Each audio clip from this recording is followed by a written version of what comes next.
আসসালামু আলাইকুম। আমার এই সুন্দর ফ্রকটাতে মাত্র ৳৫০০ খরচ হয়েছে। তো আজকে আমি বলবো যে কিভাবে মাত্র ৳৫০০ এত সুন্দর একটা ফ্রক আমি বানিয়ে ফেললাম। প্রতিবারই কোথাও বেড়াতে গেলে আমার নতুন জামা লাগে, না হলে আমার ভালো লাগে না যাইতে।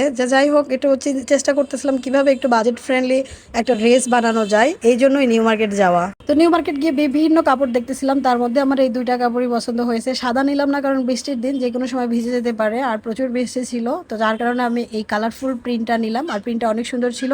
আর সাথে এর সাথে ম্যাচিং করে একটা স্কার্ফ নিয়ে নিলাম। আর হ্যাঁ, স্কার্ফের টাকা কিন্তু ওই ৳৫০০ সাথে যোগ হবে না। এটা আমি আলাদাই কিনেছি। এবার আমি তোমাদের একটু করে বলে দেই যে আমার সামনের গলাটা ছিল ভি গলা আর সামনের কাটিংটা ছিল একদম প্রিন্সেস কাটিং এর মতো। আর কোমরে অনেক সুন্দর একটা শেপ ছিল।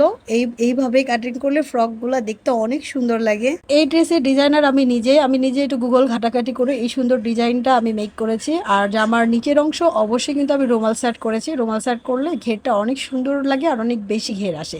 এইজন্য আমি প্রায় ৩.৫ গজের মতো কাপড়টা নিয়েছিলাম। এই জামার হাতটা কেমন ছিল সেটাও তোমাদের সাথে শেয়ার করব। তার আগে বলে নেই, এখানে মোট ৩.৫ গজ কাপড় ছিল আর কাপড়ের দাম ছিল ৳১৩০ গজ। এই মিলে আমার কাপড়ের দাম আসছে ৳৪৫০ আর ৳৫০ লেস নিয়েছি। লেসটা আমি গলায় আর কোমরে দিয়েছি। আর জামার পেছন পার্টের কোমরের অংশে আমি রাবার দিয়েছি। রাবারের কারণে কোমরের শেপটা বা কোমরের ফিটিংসটা অনেক সুন্দর দেখাইছে। এই ছিল আমার সর্বসাকুল্যে ৳৫০০ জামা। তোমরা যদি মজুরি দিয়ে বানায় নাও তোমাদের আরো বেশি আসতে পারে। আমি যেহেতু নিজেই সেলাই করি এই জন্য আমার খুব একটা বেশি এই জামাতে পড়ে নাই।